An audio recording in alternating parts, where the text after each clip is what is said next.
It goes so low that like you hear the upper partials.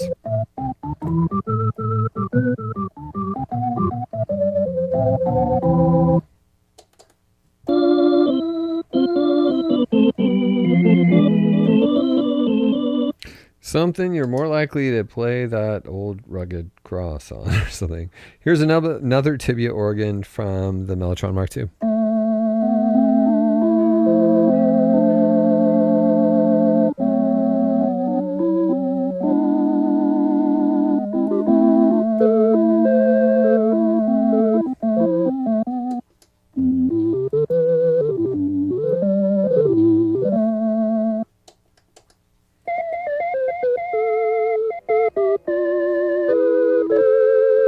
It's very nice. Let's hear it without the... Yeah, if you turn the tone down, it's just more of that sine wave sort of sound. It's very nice. It's useful. This organ, I'm not saying any of these organs are not useful. I love all these sounds. But if you're aiming for a certain type of organ or a certain type of style, some of these are going to be a little bit weird for you. But very great sounding and useful. Let's see. Here is the tibia organ from the M1. This should be interesting. That's cool.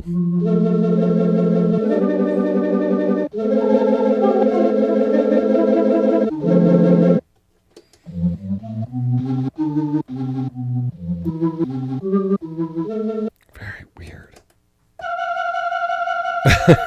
That is only one note. Sounds like a choir.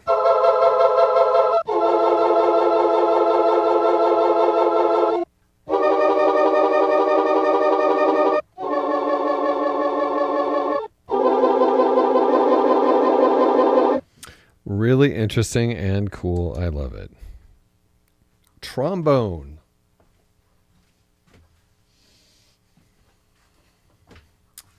Trombone from the Mellotron Mark I. Nice. Sort of solo trombone.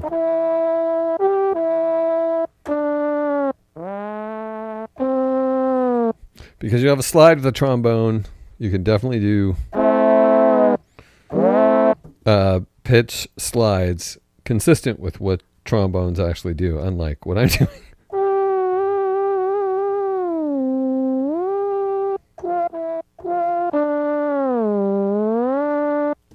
Let's see here. Pretty. The tone sounds like it changes, but I mean, in a lot of instruments, you get different harmonic focuses at different frequencies, so that's probably okay. Just as long as there isn't just a breaking point where it sounds like one timbre on one note and then another timbre on the next note. That's when it's more obvious, and that happens a lot, but it's not happening with this. I think some of this is out of the range of the trombone, but that's okay. Another trombone, the Trombone Mark from the Mellotron Mark II. A little brighter.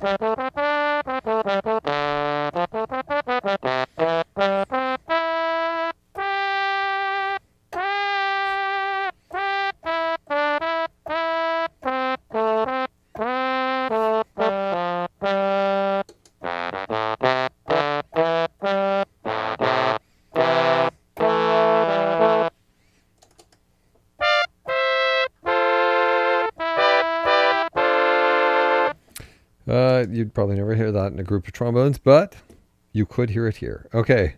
Did I skip trombone? I think we did both trombones, yeah. Now just the straight trumpet from Mellotron Mark I.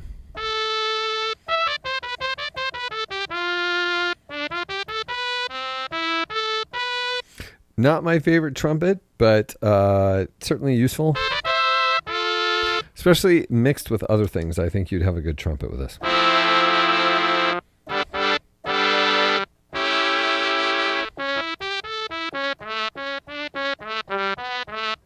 Somehow this ends up sounding really sampled and not Mellotron type of recorded. I'm not sure why. Sound quality is weird too.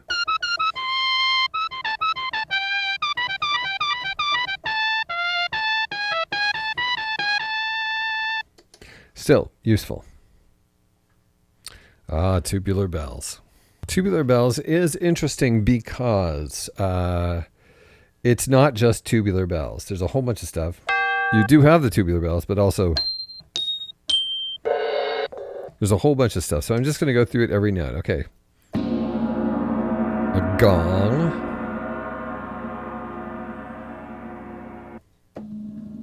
A gong roll.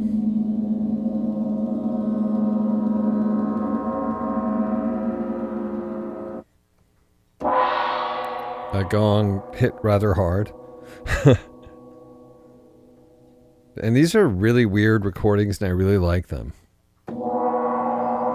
Another gong.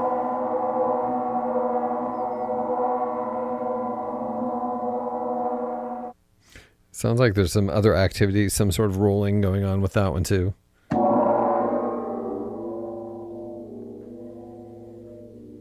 A short, weird gong. Cymbals, like orchestral hand cymbals. Two different ones so that they don't sound like the same one over and over again. Two different ways of hitting.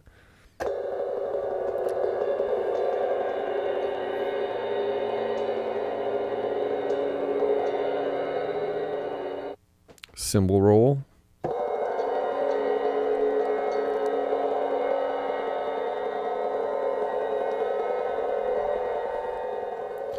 Another cymbal roll, and you could do something like mix your cymbal and gong rolls.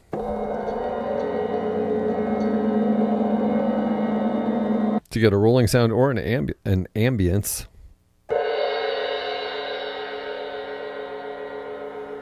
Sort of a cymbal hit, but softer.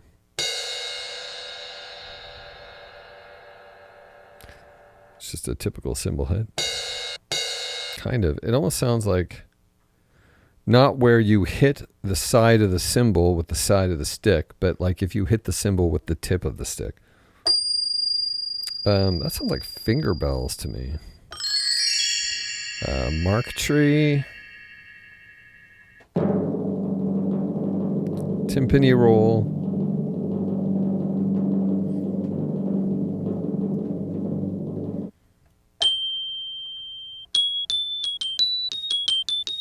I'm not sure what we're getting here.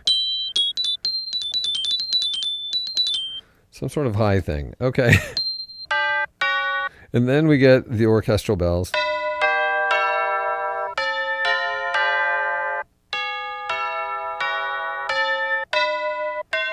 And we're not done there. They go all the way up to the F.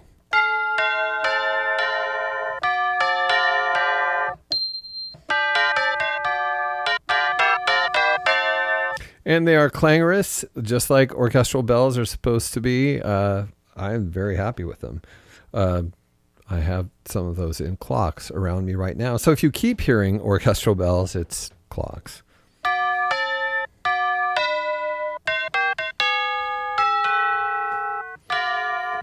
Anyway, so that is what you're facing. It just says tubular bells, but there's more there. It's like a resource. Vibes with vibrato.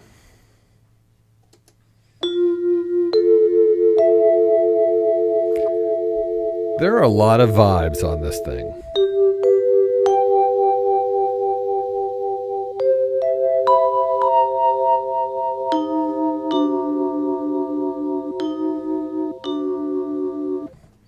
Some real mystery happening here.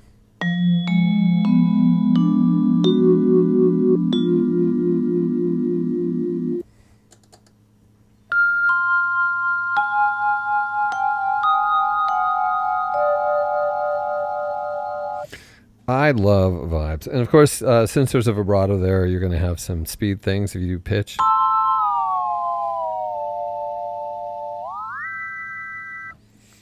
All right. Vibes with no vibrato, which I think is a great idea. They're just like sine waves with a little bit extra.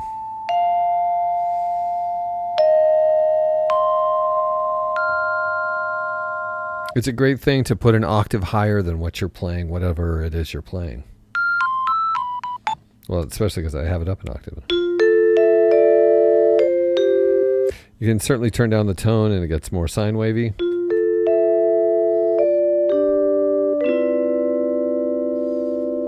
And that's really useful. That is a great addition.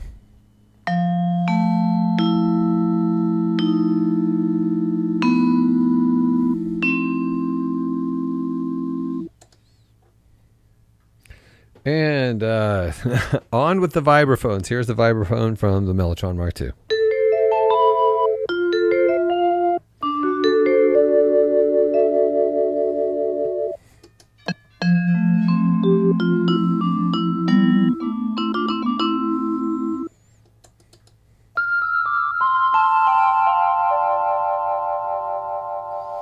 Nice. Here's the vibraphone from the Chamberlin Music Master. Sort of a faster and more intense vibrato, which will allow you to hear the speed differences.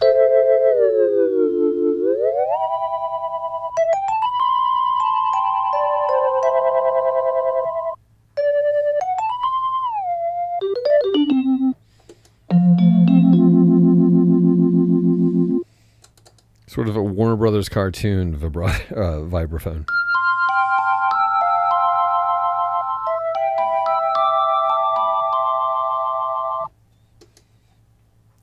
And here is the vibraphone from the Chamberlin M1. There's no shortage of vibraphones. Don't worry. There's a vibraphone for you.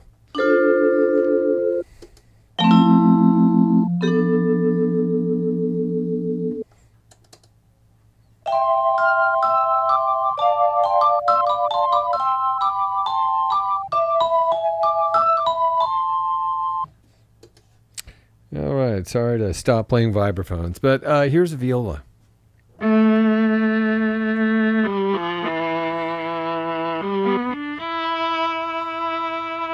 Excellent for soloing.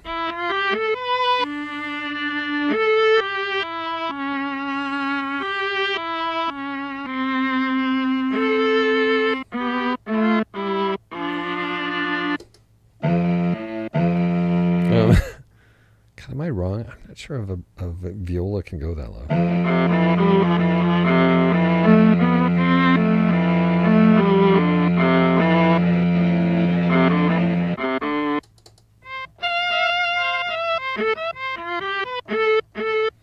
Kind of an extra bow sound there on that A. You won't notice it in the midst of a chord. Anyway, beautiful viola. Again, mixing it with other, instruments is going to result in something gorgeous, like maybe this next one, violin solo.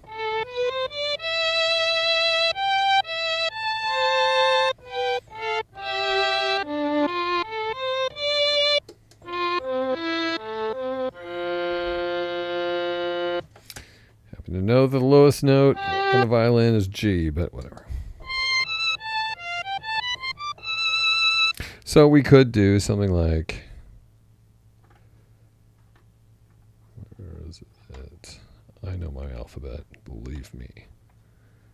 Okay, so viola.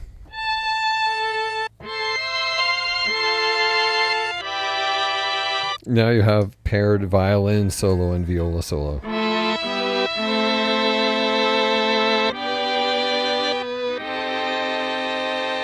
Which is a great combination. All right. And now we are down to two brass, which is where we started.